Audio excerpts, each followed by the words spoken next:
What's up everyone? Welcome back to the channel. तो guys, this is national income most important questions part 2। Part 1 में मैंने आपको काफ़ी हद तक इसमें 45 पेजेस के क्वेश्चंस कराए थे, लगभग 45 पेजेस के और हैं, आज कंप्लीट करेंगे और नेशनल इनकम हमारा समाप्त हो जाएगा। मुझे बच्चों ने बताया था सर पीपीटी थोड़ी कट रही थी, तो आज खास ध्यान रखा है कि कहीं से कोई क्वेश्चन कट ना हो और हम बहुत अच्छे तरीके से हमारा नेशनल इनकम समाप्त करें।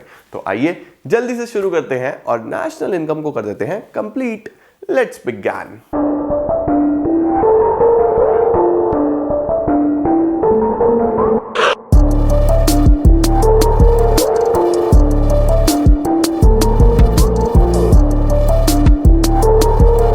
आइए जी शुरू करते हैं बच्चों। हमारे पास देखो सबसे पहला सवाल, ये तो हमने कल कर लिया था, स्टार्ट करते हैं हम लोग जल्दी से, फटाफट से चेक करो। देखो ये है, suppose only one good x is produced in the country. हमारे पास सिर्फ एक ही गुड बनाया जाता है। Output of good x during the year 2018-19 वर। इसका मतलब बच्चों आउटपुट एक साल का 100 यूनिट है, दूसरे साल का 110 यूनिट है। अच्छा 2018 2019, तो जो आउटपुट है पहले साल 100, अगले साल 110, ठीक है। मार्केट प्राइस जो है, यानी जो प्राइस है वो पहले साल 50, अगले साल 55। चलो ये भी हो गया। Calculate percentage change in real GDP for the year 2019 using 2018 as the base. बोल रहा है 2018 का बेस लेके ये बताओ रियल जीडीपी कितना चेंज हुआ है। ठीक है, तो देखो 2018 का जब हम बात करते हैं तो 2018 का क्या आ जाएगा, 2018 के लिए तो यही आ जाएगा, प्राइस इंटू क्वांटिटी, यानी कि 50 इंटू 100, ये तो आ गया बेटा 5000। ठीक है, अगर 2019 की बात करें तो मुझे नॉमिनल नहीं निकालना, ध्यान रखना रियल निकालना है। रियल में आप क्या करते हो, रियल में बेटा क्वांटिटी तो सेम ईयर की लोगे, यानी क्वांटिटी तो यही लोगे 110, लेकिन प्राइस जो है वो बेस ईयर का लेंगे। ऑलवेज रिमेंबर, हमारे पास यहां पे हमें चेंज इन रियल जीडीपी दिखाना है। रियल जीडीपी में बच्चों हमेशा जो प्राइस होता है वो बेस ईयर का होता है। तो प्राइस आपको कौन सा लेना है, यही वाला, तो ये आ जाएगा 5500 रुपए, ये आ गया 5500 रुपए। तो हमें क्या दिखाना है, परसेंटेज चेंज दिखाना है। तो परसेंटेज चेंज कैसे निकलेगा, percentage change in real GDP.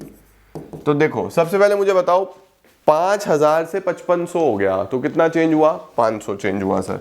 तो आप लिखोगे 500 अपॉन बेस वाला ले लेना। बेस वाला कितना था, 5000 इंटू 100,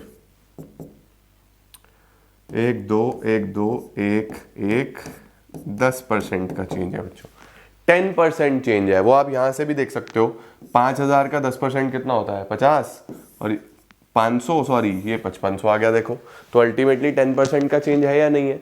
फिर भी अगर आपको परसेंटेज चेंज निकालना हो तो कैसे निकलता है, final minus initial upon initial into 100, ये फॉर्मूला होता है। फाइनल ये है, इनिशियल ये है, final minus initial upon initial into 100। ये चीज का ध्यान रखना, ऐसे चेंज निकाला जाता है, 10% आ जाएगा। स्क्रीनशॉट ले लो, डन, परफेक्ट सर, 10% ये ऑलरेडी हो चुका है। चलो, how should the following be treated in estimated national income of a country. बच्चों ये चीजें आपको पता होनी चाहिए बहुत अच्छे तरीके से कि नेशनल इनकम में क्या इंक्लूड होता है, क्या इंक्लूड नहीं होता। तो देखो सबसे पहले profit earned bye foreign banks in India. भाई फॉरेन बैंक्स अगर जो प्रॉफिट कमा रहे हैं, तो फॉरेन बैंक्स तो हमारे नॉर्मल रेजिडेंट ही नहीं है, वो तो बाहर कुछ पैसा कमा रहे हैं, है ना, फॉरेन बैंक्स हैं, तो ये तो इंक्लूड नहीं होगा हमारी नेशनल इनकम में। और expenditure on upgradation of fixed assets, fixed assets को अपग्रेड करने में हमने कोई खर्चा करा तो ये तो कैपिटल फॉर्मेशन हो रहा है ना, वो था ना GDCF, gross domestic capital formation, capital formation हो रहा है, तो ये तो आएगा। तो ये इंक्लूड नहीं होगा क्योंकि फॉरेन बैंक्स कमा रहे हैं पैसा, ये इंक्लूड होगा क्योंकि इससे कैपिटल फॉर्मेशन हो रहा है। देखो जरा, profit earned bye foreign banks in India should not be included, ठीक है, and expenditure on upgradation of fixed assets should be included. इसका भी स्क्रीनशॉट ले लो बेटा, ठीक है जी।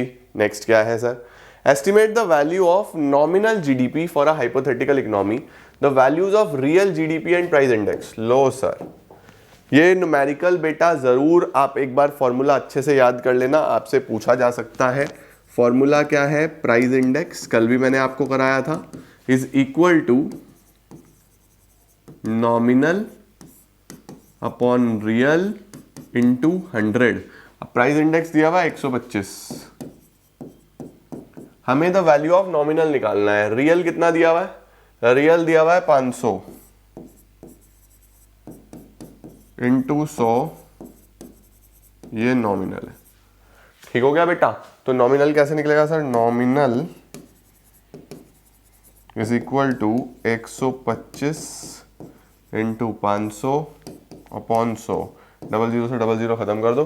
125 इंटू 5 625 आ जाएगा बेटा, 625 आ जाएगा यहाँ पे। तो अगर रियल हमारे पास 500 था तो नॉमिनल 625 आंसर। ठीक है जी, ये फॉर्मूला मेन है, ये आपको दिमाग में रखना है। स्क्रीनशॉट ले लो, अल्फाबेटिकली याद रखना, n अपॉन आर। 625 625 625 आंसर आ गया। Very good, done sir. State any two precautions while estimating national income by income method.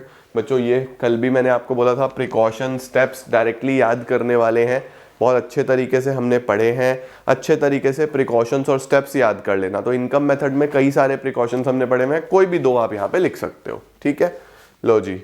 Income from sale of shares हम इंक्लूड नहीं करेंगे। विंडफॉल गेन्स कौन से होते हैं? लॉटरी वगैरह, ये भी हम इंक्लूड नहीं करेंगे। ठीक है, discuss briefly the problem of double counting. Problem of double counting भी हमने कल डिस्कस कर ली थी, जहां पे मैंने आपको वो दिखाया था ना कि फार्मर ने पहले 0 से 500 का वीट प्रोड्यूस करा, फिर फार्मर से फ्लोर मिल तक गया जिसने 500 का वीट खरीदा, 700 का या 800 का आटा बनाया, फिर वो 800 बेसिकली एक बेकर ने खरीदे, उससे उसने बिस्किट बनाए 1000 रुपए के। तो अगर हम सबका इंक्लूड कर लेते हैं कि पहले वाले का 500, दूसरे वाले का 800, तीसरे वाले का 1000, तो डबल काउंटिंग हो जाती है। और डबल काउंटिंग को अवॉइड करने का क्या तरीका था? या तो फाइनल आउटपुट मेथड या वैल्यू एडिड मेथड। बच्चों दो मेथड्स है ना, वो दोनों भी आपको ध्यान रखना। ये आ गया, देखो, explain the problem of double counting. ये इसका आंसर है। देखो, counting the value of goods and services more than once, एक से ज्यादा, while estimating national income by value added method is called double counting problem. This may be illustrated with the following example. इसका screenshot ले लो, as it is आप exam में लिख देना। Done? Distinguish between real GDP and nominal GDP using a suitable example. बेटा real और nominal पे question बन जाता है, पता होना चाहिए आपको। देखो नॉमिनल मैं आपको फिर बता रहा हूं, नॉमिनल में क्या होता है। नॉमिनल में ना बच्चों इन्फ्लेशन इंक्लूडेड होता है, मतलब उसके अंदर महंगाई वाली चीज, महंगाई वाला एलिमेंट भी इंक्लूडेड होता है। क्योंकि नॉमिनल जीडीपी जो आप निकालते हो वो कैसे निकलता है? वो निकलता है price of current year and quantity also of current year, quantity भी करंट ईयर की। जबकि जो रियल निकलता है, रियल बोलता है भैया सिर्फ क्वांटिटी में चेंज दिखाओ, प्राइस में हमें चेंज नहीं देखना, हमें महंगाई नहीं देखनी। तो ये बोलता है प्राइस लो किसका? बेस ईयर का, और क्वांटिटी लो किसकी? करंट ईयर की। ये एक बेटर पिक्चर दिखाता है इकोनॉमी की, इसीलिए इसको हम रियल जीडीपी भी बोल देते हैं। ठीक है ना, परफेक्ट। अब इसको हम न्यूमेरिकल एग्जांपल से कैसे दिखाएंगे एग्जैक्टली, पहले आप इसका स्क्रीनशॉट लो, ठीक है, फिर मैं आपको इसका एग्जैक्ट, इसीलिए मैंने आंसर्स यहां पे लिखवाए थे ताकि बच्चों को आसान रहे। देखो, real GDP is the money value of final goods and services measured eight base year price. Real base year पे होता है, जबकि नॉमिनल किस पे मेजर होता है? करंट ईयर प्राइस पे। फिर एक एग्जांपल आ गया, देखो, suppose a country produce only one product in the year 2000, 100 unit बने जो 10 रुपए के हिसाब से बिका, तो जीडीपी करंट प्राइस पे कितना आएगा हमारे पास? 1000, 100 इंटू 10। 2001 में उतने ही यूनिट्स बने लेकिन 15 के हिसाब से बिके, देखो प्राइस 10 से 15 हो गया। तो इस केस में अगर नॉमिनल निकालोगे तो आपको वही 100 इंटू 15 करना पड़ेगा, रियल निकालोगे तो फिर वही बेस प्राइस लेना पड़ेगा 10 ही, तो देखोगे सेम ही वैल्यू आ रही है। ठीक है, perfect. When does NFIA show negative value? ये भी क्वेश्चन कल आया था, NFIA नेगेटिव। बच्चों कंपोनेंट्स ऑफ NFIA भी याद कर लेना, एग्जाम के लिए बहुत इंपॉर्टेंट है। कंपोनेंट्स ऑफ NFIA कई बार पूछे गए हैं। ठीक है, NFIA नेगेटिव कब होता है? जब फैक्टर इनकम फ्रॉम अब्रॉड छोटी वैल्यू हो और फैक्टर इनकम टू अब्रॉड बड़ी वैल्यू हो, यानी कि factor income paid to abroad is greater than factor income receive from abroad, तो आपका NFIA नेगेटिव आ जाएगा। ठीक है, okay. NFIA shows negative value when factor income earned from rest of the world is less than the factor income paid to the rest of the world। ठीक हो गया sir ये भी। Give valid reasons explain how the following will be treated while estimating national income। फिर से वही include होंगे या नहीं होंगे। देखो बच्चों, सबसे पहले इनडायरेक्ट टैक्सेस। अब इनडायरेक्ट टैक्सेस तो एक तरीके का ट्रांसफर पेमेंट है, उसके बदले में हम कोई डायरेक्ट बेनिफिट तो एक्सपेक्ट करते नहीं है। नेशनल इनकम हमेशा फैक्टर कॉस्ट पे होता है, वैसे भी मार्केट प्राइस पे तो होता नहीं है, तो हम इनडायरेक्ट टैक्सेस को तो इंक्लूड नहीं करेंगे। दूसरा, purchase of goods by foreign tourist. Foreign tourist ने अगर कोई गुड्स खरीदे हैं तो ये तो हमारे लिए एक्सपोर्ट्स हैं, ये तो हमारे एक्सपोर्ट्स हैं, तो एक्सपोर्ट्स तो इंक्लूड होंगे। ठीक हो गया बेटा। Payment of indirect taxes will not be included and purchase of goods by foreign tourist will be included. ठीक है जी, ओके। नेक्स्ट क्या है? Distinguish between consumption goods and capital goods. अब देखो, कैपिटल गुड्स कौन से हैं? जो आपको फर्दर प्रोडक्शन करने में हेल्प करते हैं, और कंजम्पशन गुड्स कौन से हैं? जो आपने as a final consumer consume कर रहे हो। कैपिटल गुड्स नॉर्मली फर्म्स खरीद रही होती हैं, कंजम्पशन गुड्स नॉर्मली कंज्यूमर्स खरीद रहे होते हैं। कंजम्पशन गुड्स को हम finally durable, semi durable, non durable services में भी कैटेगराइज कर सकते हैं, और कैपिटल गुड्स का फर्दर कोई कैटेगराइजेशन नहीं है। ठीक है बेटा, इस तरीके का एक डिफरेंस आप बना के लिख सकते हो पूरा का पूरा। Consumption goods refers to those goods which directly satisfy the needs of the consumer, whereas capital goods are those goods which help in production of other goods. ठीक है जी। कितने टाइप्स ऑफ सर्कुलर फ्लो हो सकते हैं? Different phases of circular flow. बच्चों, faces हमारे पास 3 होते हैं, है ना। सबसे पहला प्रोडक्शन फेस होगा, फिर इनकम फेस होगा, फिर एक्सपेंडिचर फेस होगा। तो आपको वो तीनों ही फेसेस अच्छे तरीके से डिफाइन कर देने हैं। चैप्टर नंबर 1 से सवाल बनता तो यही बनता। ठीक है, ओके। 3 फेसेस, सही है जी, स्क्रीनशॉट ले लो। इसके बाद distinguish between factor income and transfer income.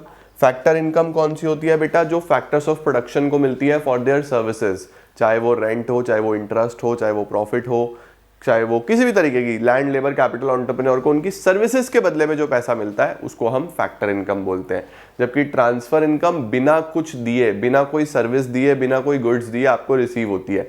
जैसे कोई गिफ्ट में पैसा आ गया, रेमिटेंस आ गया, सिंगल साइडेड कोई भी पैसा आपको रिसीव हो रहा है बिना कुछ प्रोवाइड करे इन रिटर्न, उसको हम लोग ट्रांसफर इनकम बोलते हैं। और फैक्टर इनकम आपको मेहनत करके कमानी पड़ती है, इसीलिए फैक्टर इनकम को बच्चों हम एक अर्निंग कॉन्सेप्ट बोलते हैं, जबकि ट्रांसफर को हम लोग क्या बोलते हैं? Receipt concept. ठीक है ना, परफेक्ट। इसका भी पूरा डिफरेंस मैंने आपको तरीके से पढ़ाया हुआ है।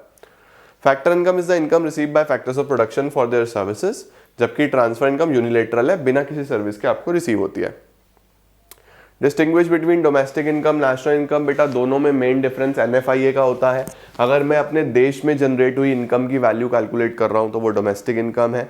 इसमें मैं बाहर से आने वाली इनकम और जोड़ दूं तो नेशनल बन जाएगा। तो NDP at FC में NFIA जोड़ो, NNP at FC बन जाता है। राइट, बढ़िया सर, ये भी इंपॉर्टेंट क्वेश्चन है। Domestic income is the money value of all the final goods and services with in the domestic territory. ठीक है ना, जबकि नेशनल इनकम में क्या होता है? All the final goods and services produced by normal resident residing within or outside during an accounting year. बढ़िया sir. अब बताओ इसमें से कौन सा कैपिटल गुड्स है और कौन से कंज्यूमर गुड्स हैं? अच्छा, अब देखो, अगर एक गाड़ी है जो टैक्सी की तरीके से यूज करी जा रही है तो कंजम्पशन तो नहीं है, ये तो कैपिटल गुड्स हो गए, है ना। इससे आप फर्दर प्रोडक्शन कर रहे हो। रेफ्रिजरेटर होटल में रखा हुआ है। अब सोचो बच्चों, रेफ्रिजरेटर देखो हमारे पास एक होटल में रखा हुआ है। अगर एक होटल में रखा हुआ है तो ये यूज होगा वहां पे, ये कोई फाइनल कंज्यूमर तो नहीं है, होटल में है, तो ये भी एक कैपिटल गुड है। और AC घर में लगा हुआ है, घर में तो कंज्यूमर है, तो ये एक कंज्यूमर गुड है। ठीक है, कंज्यूमर में भी ड्यूरेबल हो जाएगा बच्चों ये। परफेक्ट। देखो जी, सबसे पहला it is a capital good, दूसरा भी कैपिटल गुड, तीसरा कंज्यूमर गुड। Perfect sir. लो जी, अब हमें यहां से सीधा सीधा क्या करने हैं? न्यूमेरिकल सॉल्व करने हैं। On the basis of the given data estimate the value of NVA at FC। चलो भाई, करना चालू करते हैं जल्दी जल्दी से। सबसे पहले बच्चों हमारे पास जीडीपी एट एमपी निकल जाएगा। जीडीपी एट एमपी को ही हम लोग क्या बोलते हैं, GVA at MP. Value added का न्यूमेरिकल है। जीडीपी एट एमपी को ही क्या बोलते हैं, जीवीए एट एमपी। उसका क्या फॉर्मूला होता है, value of output minus intermediate consumption. Value of output कैसे निकलेगा, sales plus change in stock. Sales 1000, change in stock 150, तो 1150 माइनस इंटरमीडिएट कंजम्पशन के लिए परचेज ऑफ रॉ मटेरियल है, बस परचेज ऑफ रॉ मटेरियल 300 है, तो 1150 माइनस 300 850, 950, 850। ये तो आ गया बच्चों जीवीए एट एमपी। हमको क्या चाहिए, NVA at FC. NVA at FC चाहिए, जीवीए एट एमपी है कितना 850। तो ग्रॉस से नेट पे जाने के लिए माइनस डेप्रिसिएशन है क्या, डेप्रिसिएशन ग्रॉस और नेट के डिफरेंस में से निकलेगा। देखो ग्रॉस इन्वेस्टमेंट 100 है, नेट इन्वेस्टमेंट 80 है, इसका मतलब डेप्रिसिएशन 20 का होगा ना, तो यहाँ पे माइनस करेंगे 20 का डेप्रिसिएशन। बेटा ग्रॉस और नेट का डिफरेंस डेप होता है, राइट। वीए सेम है, मार्केट प्राइस से फैक्टर कॉस्ट माइनस एनआईटी 20 है, माइनस 20 और कर दो। 850 में से 40 गए तो 810 आंसर, 810 बच्चों आंसर। स्क्रीनशॉट ले लो जल्दी से, डन। 810 आपका फाइनल आंसर आएगा, ये देखो 810 इज द आंसर। क्या बात है sir. On the basis of the data given below for an imaginary economy estimate the value of NDP at FC. NDP at FC निकालना है। चलो देखते हैं पहले हमारे पास कौन से मेथड के कंपोनेंट्स हैं। यहाँ पे एक्सपेंडिचर के दिख रहे हैं मुझे बहुत सारे, एक्सपेंडिचर के दिख रहे हैं। एक्सपेंडिचर में क्या होता है, GDP at MP is GGNP. 4 component बच्चों मैंने आपको याद कराए हैं, जीजीएनपी। सबसे पहले government final consumption expenditure 320। Gross domestic capital formation, बेटा gross domestic fixed capital formation है। अगर फिक्स्ड होता है तो उसमें चेंज इन स्टॉक जोड़ना पड़ता है, याद है। चेंज इन स्टॉक कितना है, क्या चेंज इन स्टॉक है, change in stock. Change in stock को हम इन्वेंट्री इन्वेस्टमेंट भी बोलते हैं, राइट। ये रहा, कितना है माइनस का 40, तो 200 में मैं माइनस का 40 कर दूंगा तो 160 आ जाएगा, है ना। तो ग्रॉस डोमेस्टिक कैपिटल फॉर्मेशन 160 आ गया। फिक्स्ड में मैंने चेंज इन स्टॉक जोड़ा तो मेरे पास ग्रॉस डोमेस्टिक कैपिटल फॉर्मेशन आया। नेट एक्सपोर्ट्स, नेट एक्सपोर्ट्स होता है एक्सपोर्ट्स माइनस इंपोर्ट्स। एक्सपोर्ट्स ये रहे 50, इंपोर्ट ये रहे 60, तो 50 माइनस 60 माइनस का 10। और private final consumption expenditure, private के लिए दिया हुआ है house hold final consumption expenditure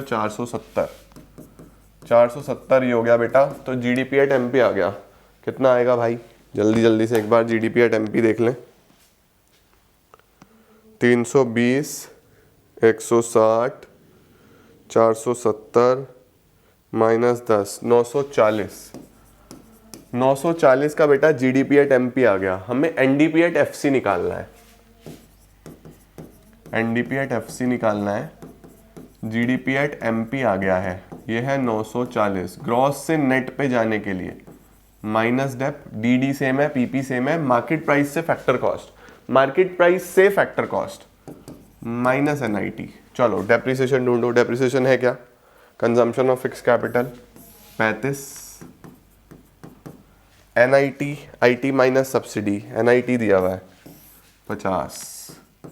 940 में से 85 हटाना है, 940 माइनस 85, 855 आंसर आ रहा है बेटा।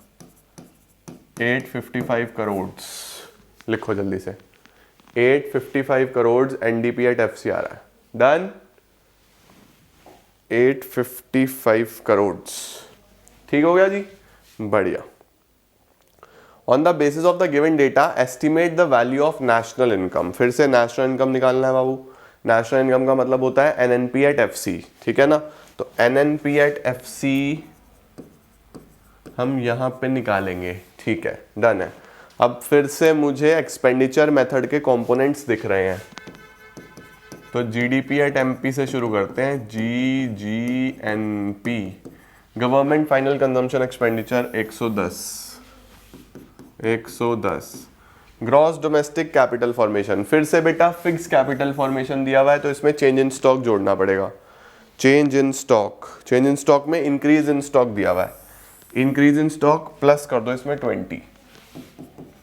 बेटा अगर ये डिक्रीज इन स्टॉक होता तो आप माइनस करते, ठीक है, ध्यान रखना। चेंज इन स्टॉक को अगर इंक्रीज दिया हुआ है तो वो पॉजिटिव वैल्यू है, डिक्रीज दिया हुआ है तो वो नेगेटिव वैल्यू है, ठीक है। तो 50 हो गया, ग्रॉस डोमेस्टिक कैपिटल फॉर्मेशन 50 हो गया। नेट एक्सपोर्ट्स -40 दिए हुए हैं, -40। प्राइवेट फाइनल कंजम्पशन एक्सपेंडिचर 200, ये 200 दिया हुआ। हो गया सर काम। 110 + 50 + 200 -40, 320 का तो जीडीपी एट एमपी आ गया। जीडीपी एट एमपी ये आया 320। ग्रॉस से नेट पे जाने के लिए माइनस डेप करेंगे, डोमेस्टिक से नेशनल पे जाने के लिए प्लस NFIA करेंगे, मार्केट प्राइस से फैक्टर कॉस्ट पे जाने के लिए माइनस NIT करेंगे। चलो भाई डेप्रिसिएशन देखो जरा, डेप्रिसिएशन है क्या? Consumption of fix capital 15 -15। NFIA है क्या? Net factor income from abroad, ये रहा NFIA -40 और minus NIT, IT minus subsidy, 60 -15 45 ये हो गया बेटा। चलो जी 320 -15 -40 -45 220 आंसर, 220 करोड़ का आंसर आ रहा है बेटा, ठीक है। स्क्रीनशॉट लो जल्दी से फटाफट से। 220 करोड़, बहुत बढ़िया सर, 220 करोड़। अगला क्या है? Estimate the value of NNP at FC, फिर से नेशनल इनकम निकालनी है बेटा, ठीक है। अब ये भी बेसिकली वही एक्सपेंडिचर मेथड ही है, house hold private final consumption expenditure, business fixed investment expenditure, government final consumption expenditure, public fixed investment. ये बच्चों हमारे पास वही ग्रॉस फिक्स्ड कैपिटल फॉर्मेशन के पार्ट होते हैं। गवर्नमेंट ये बिजनेस फिक्स्ड, पब्लिक फिक्स्ड, ये ठीक है। लाओ कर ही दे। वैसे तो मैं होमवर्क में देने की सोच रहा था, लेकिन अच्छा सवाल है, कई बार आ जाता है। तो चलो जीडीपी एट एमपी निकालते हैं सबसे पहले। GGNP, government final consumption expenditure, सबसे पहले तो ये है 500। फिर ग्रॉस डोमेस्टिक कैपिटल फॉर्मेशन। अब बच्चों ग्रॉस डोमेस्टिक की में ना फिक्स्ड कैपिटल फॉर्मेशन दिया हुआ है, फिक्स्ड में चेंज इन स्टॉक जोड़ना पड़ेगा। अब चेंज इन स्टॉक अगर मुझे जोड़ना है तो चेंज इन स्टॉक ये दिया हुआ है, चेंज इन इन्वेंट्री, ठीक है। तो सबसे पहले तो यही लो, बिजनेस फिक्स्ड कितना 800 में चेंज इन स्टॉक कितना -50, तो 800 -50 यहाँ पे लिख लेते हैं, 800 -50। और एक फिक्स इन्वेस्टमेंट और है, पब्लिक फिक्स इन्वेस्टमेंट 70 ये भी है, +70, तो 870 -50 कितना हो जाता है? 820 हो गया बेटा। ग्रॉस डोमेस्टिक कैपिटल फॉर्मेशन 820 हो गया, क्योंकि फिक्स में चेंज इन स्टॉक में जोड़ चुका हूं, ठीक है जी, ओके। अब नेट एक्सपोर्ट्स क्या होता है? Export minus import. अब क्या ज्यादा है? इंपोर्ट ज्यादा है, बोल रहा है एक्सेस ऑफ इंपोर्ट, इसका मतलब नेगेटिव में लेना पड़ेगा, ये माइनस का 100। प्राइवेट फाइनल कंजम्पशन एक्सपेंडिचर ये है 1200। अब देखो कितना है जीडीपी एट एमपी। बढ़िया सवाल, बहुत अच्छा सवाल। 500 + 820 + 1200 -100, 2420 तो ये आ गया बेटा। अब मुझे क्या निकालना है? NNP एट FC निकालना है।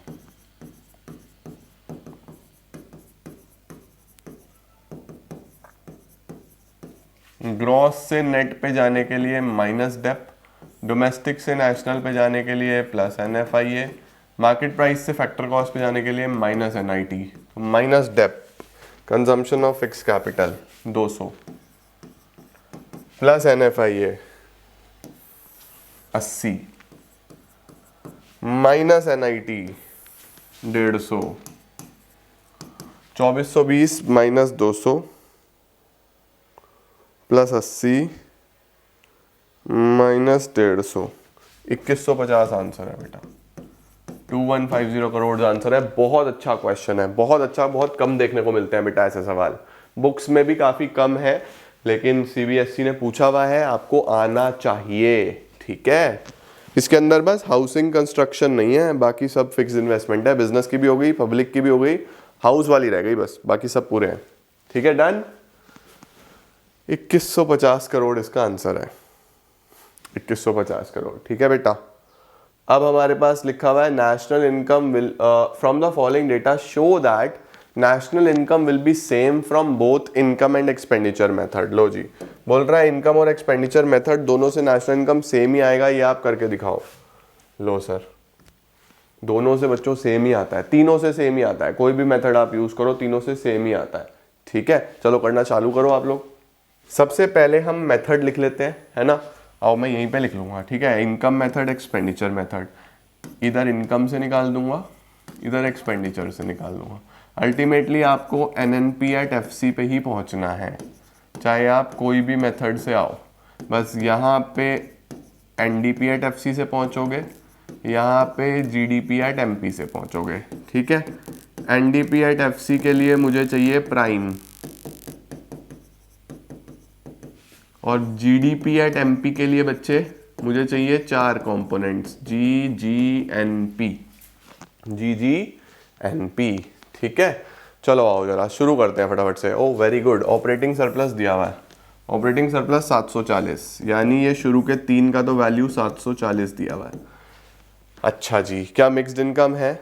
मिक्स्ड इनकम ये रही, मिक्स्ड इनकम कितनी? 1000, मिक्स्ड इनकम 1000। COE रह गया, compensation of employees, compensation of employees, compensation of employees ये रहा 1400, 1400। तो ये कितना आ गया? 740, 1000 और 1400, 740, 1000, 1400, 3140 आ गया बेटा। 3140, इसको यहाँ रखो, 3140। NFIA प्लस करो, नेशनल इनकम पे पहुंच जाएंगे। NFIA कितना है?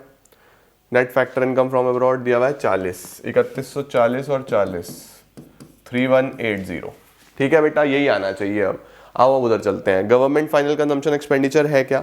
ये रहा 1000। ग्रॉस डोमेस्टिक कैपिटल फॉर्मेशन, हाँ, देखो बच्चों प्लीज ध्यान देना बाबू, इधर बढ़िया सवाल। एक तो फिक्स दिया हुआ है, फिक्स दिया हुआ है तो इसमें चेंज इन स्टॉक जुड़ेगा। ये रहा चेंज इन स्टॉक, 500 माइनस 100 हो जाएगा। बस ये होना था प्लस, लेकिन क्योंकि नेगेटिव था तो माइनस करना पड़ा।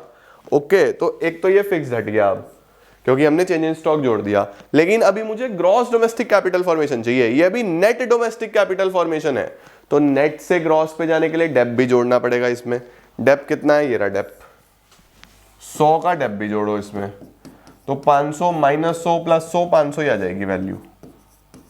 ठीक है, ध्यान से देखो, फिक्स्ड को हटाने के लिए चेंज इन स्टॉक जोड़ा, नेट को हटाने के लिए डेप जोड़ा, तब वैल्यू बनी। ठीक हो गया बेटा। नेट एक्सपोर्ट्स, नेट एक्सपोर्ट्स ये रहे माइनस का 60। प्राइवेट फाइनल कंजम्पशन एक्सपेंडिचर ये रहा 2000।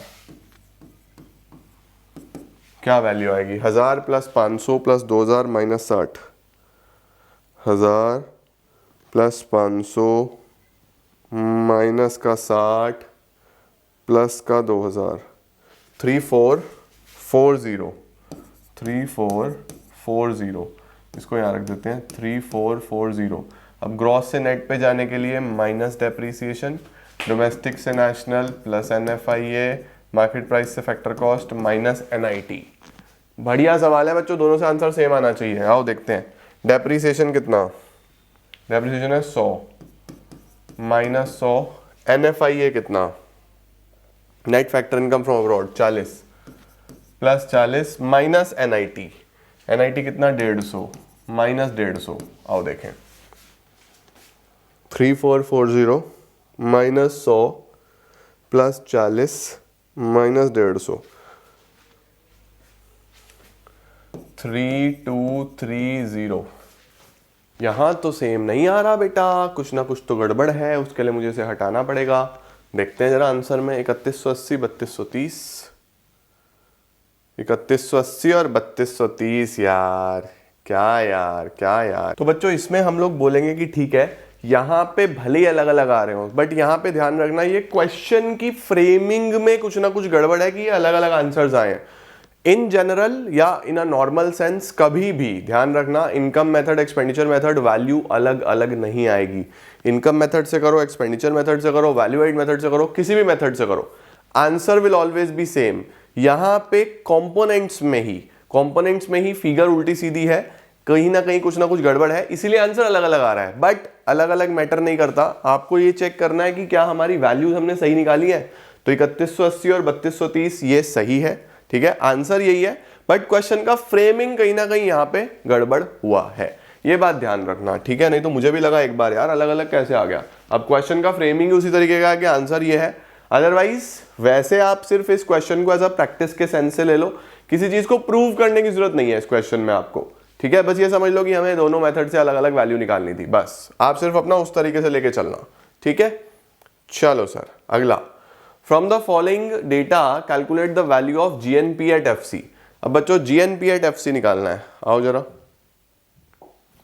जीएनपी एट एफसी निकाल के दिखाओ। चलो जीएनपी एट एफसी के लिए हमें यहाँ पे इनकम मेथड के कंपोनेंट्स दिख रहे हैं मुझे तो पहले एनडीपी एट एफसी निकाल लें।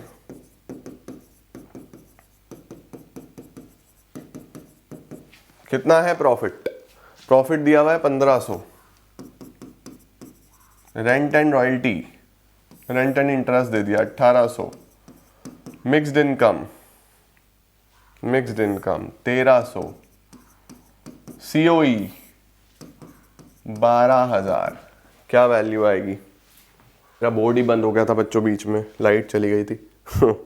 चलो क्या आ रहा है, 1500, 1800, 1300, 12000, 16600 का हमारा एनडीपी एट एफसी आएगा। अब जीएनपी एट एफसी निकालना है, मैं कहाँ पे हूँ, एनडीपी एट एफसी पे हूँ, 16600। नेट से ग्रॉस पे जाने के लिए प्लस डेप, डोमेस्टिक से नेशनल के लिए एनएफआईए जोड़ो, बाकी सेम है। डेप कितना है, डेप है 1100 और एनएफआईए कितना है, एनएफआईए है माइनस का 120। चलो सर 16600 प्लस 1100 माइनस का 120, 17580, 17580 करोड़ बच्चों यहाँ पे आंसर आ जाएगा, ठीक है। Screenshot done sir, 17580। लो जी, क्या बात है। लो sir, on the basis of the following data estimate the value of NDP at FC. चलो भाई, अब ये तुम्हारा होमवर्क है, ये तुम्हें खुद ट्राई करना है। एक्सपेंडिचर मेथड का क्वेश्चन है, फिर से बहुत सारे कराए हैं मैंने, ठीक है। ये तुम खुद ट्राई करोगे और आंसर चेक करोगे। स्क्रीनशॉट लो, आंसर देखो ये आना चाहिए 4700 करोड़, ठीक है। अब आया वैल्यू एडिड मेथड का क्वेश्चन, आओ सर ट्राई करें। Calculate NV at FC from the following data. NV at FC तक तो चलो बाद में जाएंगे, पहले जीवी एट एमपी पे चले। जीवी एट एमपी कैसे निकलता है, value of output minus intermediate consumption. और वैल्यू ऑफ आउटपुट के लिए sales plus change in stock. बच्चों डोमेस्टिक सेल दिया हुआ है तो इसमें हमें एक्सपोर्ट जोड़ना पड़ेगा। पहले तो एक्सपोर्ट कितना है 10 का, तो पहले तो ये जोड़ो, तो 210 की तो सेल्स हो गई। चेंज इन स्टॉक कितना है -10, तो 210 -10 200, तो ये आ गया। इंटरमीडिएट कंजम्पशन हम सिंगल यूज प्रोड्यूसर गुड्स को भी बोलते हैं, तो 120 यहां से माइनस करो, वैल्यू आया 80। तो ध्यान रखना सिंगल यूज प्रोड्यूसर गुड हो तो वो इंटरमीडिएट कंजम्पशन ही है। जीवीए एमपी पे पहुंच गए, अब एनवीए एफसी निकालना है। मैं जीवीए एमपी पे हूं, ग्रॉस से नेट पे जाने के लिए माइनस डेप, कितना है dep, dep dep dep dep dep. देखो फिक्स्ड गुड्स दिए हुए हैं, कैपिटल्स दिए हुए हैं, कैपिटल गुड यानी मशीन वगैरह दी हुई है जो 15 की है, 5 साल चलेगी, तो डेप कितना 15/5, 3 का डेप आ गया। माइनस करो डेप। कभी भी डेप्रिसिएशन निकालना हो तो कैसे निकलता है, cost of asset divided by working life. तो कॉस्ट 15 थी, वर्किंग लाइफ 3 इयर्स थी, सॉरी 5 इयर्स थी, 5 इयर्स की वर्किंग लाइफ थी, तो 3 का आ गया डेप। ठीक है, चलो सर ये तो क्लियर हो गया। अब मार्केट प्राइस से फैक्टर कॉस्ट, मार्केट प्राइस से फैक्टर कॉस्ट पे जाने के लिए क्या करना पड़ेगा, माइनस NIT, NIT है 20, तो 80 में 20 हटाए तो 60, 60 में से 3 हटाए तो 57 करोड़ या लैक्स, 57 लैक्स बच्चों हमारा आंसर आएगा। स्क्रीनशॉट ले लो, 57 लैक्स। डन सर, क्या बात है, देखो 57 लैक्स हमारा आंसर। चलो जी, आगे क्या दिया है, आगे दिया है suppose the GDP at market price of a country is 1100, GDP at MP is 1100, NFIA is 100, NIT is 150, NNP at FC is 850। आपको बोल रहा है calculate the value of depreciation, dep निकाल के दिखाओ। देखो बेटा, 2 एग्रीगेट्स दिए हुए, कोई भी कहीं भी रख लो, कोई भी एग्रीगेट कहीं भी रख लो, GDP at MP, NNP at FC। ठीक है, चलो GDP एट MP था 1100, NNP एट FC था 850। नेट से ग्रॉस पे जाने के लिए करना पड़ता है प्लस डेप, यही ढूंढना है मुझे मेन। नेशनल से डोमेस्टिक पे जाने के लिए माइनस NFIA, और फैक्टर कॉस्ट से मार्केट प्राइस पे जाने के लिए प्लस NIT। चलो डेप तो मुझे ढूंढना है, NFIA कितना है माइनस का 100, NIT कितना है 150। आओ जरा वैल्यू निकालें, 1100 is equal to 850 plus 150 minus 100, 1000 है क्या, 850 plus 150 minus 100, 850 plus 150 minus 100, 900, 900 plus dep, ये इधर चला जाएगा, डेप इज इक्वल टू 200 आ जाएगा, 1100 माइनस 900, 200 का डेप आ जाएगा बच्चों।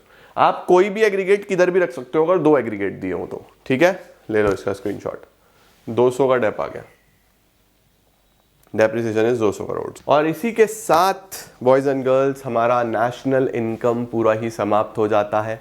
बहुत सारे इंपॉर्टेंट क्वेश्चंस हमने इसके अंदर कवर करे, हर तरीके से जो बार बार पूछे गए हैं।